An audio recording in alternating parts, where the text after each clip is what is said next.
அனைவருக்கும் இனிய அன்பான வணக்கம்.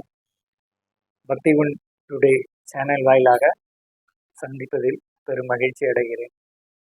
தொடர்ந்து நம்ம ஆன்மீக கருத்துக்களை பார்த்து கொண்டே வருகிறோம். அன்றாடம் நமக்கு தேவைப்படக்கூடிய நிறைய ஆன்மீக விஷயங்களை கலந்துரையாடி கொண்டு வருகிறோம்.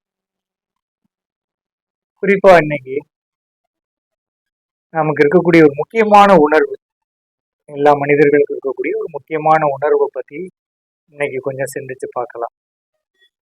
இப்போ வர்ற வழியில 2 நண்பர்கள் பேசி கொண்டிருந்தாங்க. பேசும்போது அவன் ரொம்ப ஈகோ பிடிச்சவன்டா, அவன் அந்த மாதிரி ஒரு விஷயத்த செஞ்சுட்டான் அப்படின்னு பேசிக்கிட்டாங்க. அப்பதான் நானும் யோசனை பண்ணி பார்த்தேன், ஈகோ அப்படின்னா என்ன அப்படின்னு சொல்லி கொஞ்சம் திங்க் பண்ணி பார்த்தோம். நிறைய உளவியல் விஞ்ஞானிகள் இதை பத்தி என்ன சொல்லி இருக்கிறாங்க. இந்த ஈகோங்கிற ஒரு விஷயத்தை பார்க்கும்போது இது எல்லா மனிதருக்கும் இருக்கக்கூடிய ஒரு உணர்வு. ஆனா இதை கட்டுப்படுத்த வேண்டும், இதை தவறா பயன்படுத்தக்கூடாது. இந்த ஈகோ இது நம்ம சொன்ன மாதிரி ஒரு தவறான வார்த்தை இல்லை, ஒரு அடிப்படையான ஒரு உணர்வு எல்லா மனிதர்களுக்கு இருக்கக்கூடியது.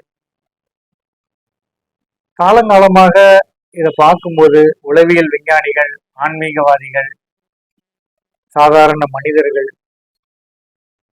எல்லாரும் இந்த ஈகோல எப்படி செயல்படுது இது அப்படின்னு நம்ம பார்க்கலாம். இது எல்லாரும் இந்த ஈகோவை 3 விதமா பிரிச்சு கூறுறாங்க. ஒரு நிலை பார்த்தீங்கன்னா ஒரு மிருக நிலையான ஒரு எண்ணங்கள் இருக்கும். அதனுடைய கடைசியில, அதாவது ஒரு கயிறு மாதிரி வச்சுக்கிட்டு இந்த கடைசியில ஒரு மிருக நிலையும், அந்த இறுதியில் ஒரு தெய்வ நிலை, ஒரு இறை உணர்வு படைக்கக்கூடிய ஒரு உணர்வு, நடுவுல என்ன மாதிரி ஒரு சராசரி மனித இயல்பு. இந்த 3 விஷயங்கள் தான். 2 பக்கமுமே அந்த கயிறு இழுக்கும் போட்டி வைக்கும்போது யார் இதுல ஜெயிக்கிறாங்க?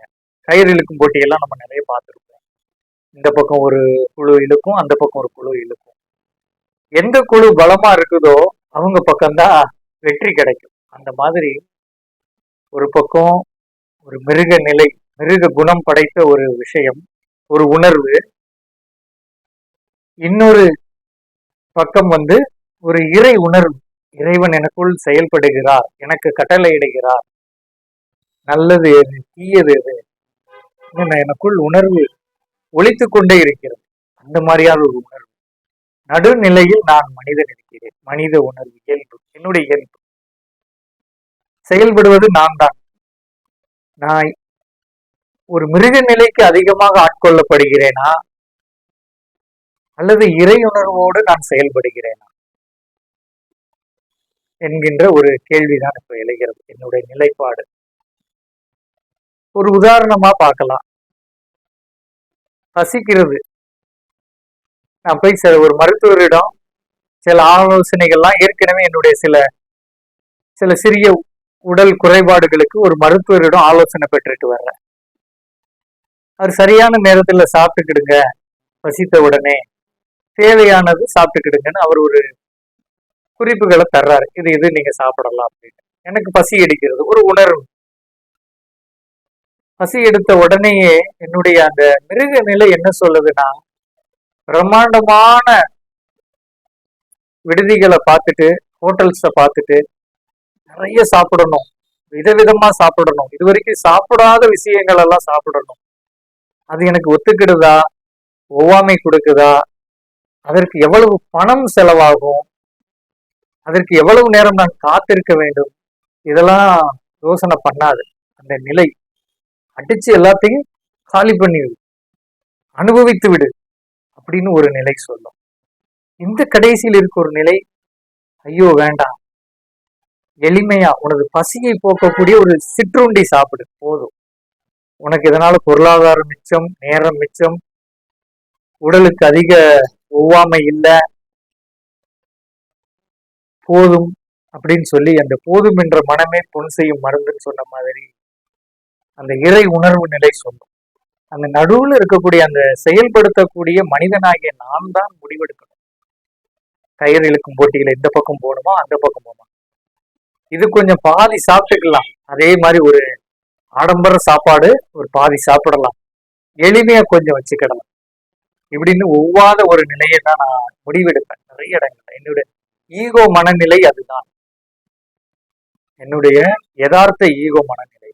நிறைய தவறுகள் கூட அதுல ஏற்பட்டுரும். ஒரு சாதாரண உணவு பழக்கத்திலிருந்து, ஒரு பொருள் வாங்கும் பழக்கத்திலிருந்து, ஒரு நண்பரிடம் பழகும் விதத்திலிருந்து, அவர்கள்ட்ட எல்லாம் நீ பழகாதீங்க, அவனெல்லாம் நீ மதிக்காதீங்கன்னு ஒரு நிலை சொல்லும். இன்னொரு நிலை எல்லோரையும் ஏற்றுக்கொள்ளு, மன்னித்து அவரை ஏத்துக்கோ, இல்ல ஒதுங்கி விடு அப்படின்னு ஒரு நிலை சொல்லும். ஆனா ரெண்டுமே கேட்காது. மூடி மறைச்சு அவர்கிட்ட பாதி பழகிறது, பாதி பழகாம நான் இருக்கிறது, இதெல்லாம் என்னுடைய ஈகோ நிலை. அப்போ இந்த ஈகோவின் 3 செயல்பாடுகள்ல நான் எதை தேர்ந்தெடுக்க வேண்டும்? ஒரு மிருக நிலையை நோக்கி செல்லணுமா, இறை உணர்வை நோக்கி செல்லணுமான்னு நான் முடிவெடுக்கணும். எந்த பக்கம் நான் அதிகம் செல்கிறேனோ அந்த அளவுக்கு எனக்கு நன்மைகள் ஏற்படும் என்பது நன்றாக புரிகிறது. தொடர்ந்து பக்தி ஒன் டுடே சேனலை கண்டுகளித்திருக்கக்கூடிய நண்பர்களுக்கு மனமார்ந்த நன்றி.